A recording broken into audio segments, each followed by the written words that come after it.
Do you use your inbox as a to-do list?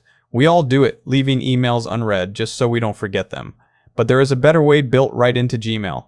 In this video, I'll show you how to use Google Tasks to turn those emails into an organized checklist without leaving your inbox. First, look at the very far right side of your Gmail screen. You should see a thin vertical bar with small icons. If you don't see it, look for a small arrow at the bottom right to expand the side panel. Click the blue checkmark icon. This opens the Google Tasks panel. It stays open while you read your emails, so you can see your to-do list side by side with your inbox. You can add a task manually by clicking Add a Task at the top. But here's the real magic trick. Find an email that requires action like a bill or a request from your boss.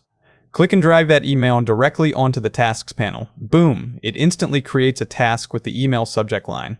Even better, it includes a tiny envelope icon. When you click that icon later, it takes you straight back to the original email. No more searching for that one message from 3 weeks ago. To organize better, click the task to edit it. You can add a due date and time here. If you add a date, this task will also appear on your Google Calendar automatically. You can also add subtasks if a job has multiple steps, so you can check them off one by one. When you're done, click the circle to mark it complete. It disappears, and you get that satisfying feeling of getting things done. If this productivity tip helps you, please hit like and subscribe to easy tutorials and how-tos. Thanks for watching.